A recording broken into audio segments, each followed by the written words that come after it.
वास्तविकता बौद्ध धर्म हा जो आहे प्रचंड शांतीपूर्ण अशा प्रकारचा धर्म आहे. तुम्हाला कदाचित माहिती असेल की जगातली सगळ्यात मोठी बौद्ध मूर्ती जी होती, ती बुद्धाची मूर्ती जी होती, ती बामियान बुद्ध अफगाणिस्तानामध्ये होती.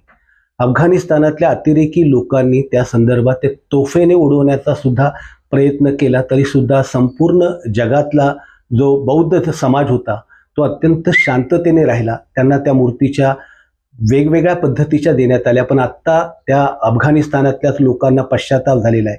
वास्तविकता बुद्धभूमी फाउंडेशन इथे सुद्धा मला मी जी माहिती घेतली त्याच्यामध्ये स्पष्टपणे असं दिसतंय की कुठेही मूर्तींची तोडफोड झाली, अपमान झाला अशा पद्धतीची वस्तुस्थिती नाही आहे.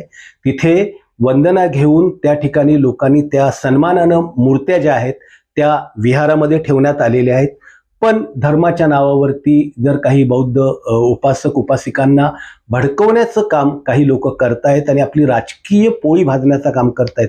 माझी विनंती आहे बनते गौतम रत्नांना सुद्धा की त्यांनी अशा असणाऱ्या राजकीय पुढाऱ्यांना तिथे स्टेज देऊ नये की जे तुम्हाला पुढच्या काळामध्ये तुमच्या आड राजकारण खेळतील आणि त्यातून तुमचं जे काम आहे बौद्धभूमीच्या विकासाचं आहे त्यासाठी म्हणजे आमचा पक्ष जे असतील किंवा खासदार श्रीकांत शिंदे असतील किंवा आमचे पक्षाचे मुख्य नेते एकनाथजी शिंदे साहेब असतील, हे सततच बौद्ध समाजाला किंवा आंबेडकरी समाजाला मदत करत आलेले आहेत, त्यांच्या सोबत उभं राहिलेले आहेत. कल्याणमध्ये, उल्हासनगरमध्ये, ठाणे जिल्ह्यात अशी असंख्य उदाहरणं आहेत.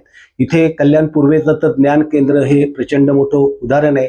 उल्हासनगरमध्ये हे डॉक्टर बाबासाहेब आंबेडकरांचे 2 पुतळे असतील, चंद्रमणी विहार असेल, तक्षशिला विहार असेल किंवा अंबरनाथमध्ये बांधलेलं विहार असेल किंवा औरंगाबादमध्ये संजय शिरसाट यांच्या ते असंख्य ठिकाणी बौद्ध समाजाच्या सोबत श्रीकांत शिंदे असतील, आमचे मुख्य नेते एकनाथजी शिंदे असतील, यांची नाळ घट्ट जोडलेली आहे. आणि ही जोडलेली जी नाळ आहे हेच अवघड जागेचं दुखणं काही राजकीय पुढाऱ्यांचं झालेलं आहे की इतका मोठा बौद्ध समाज हा श्रीकांत शिंदे आणि एकनाथ शिंदेंच्या मागे उभा कसा राहतो. त्यांची नाळ तोडण्याचं हे षडयंत्र असल्याचं सुद्धा मला कुठेतरी जाणवतं.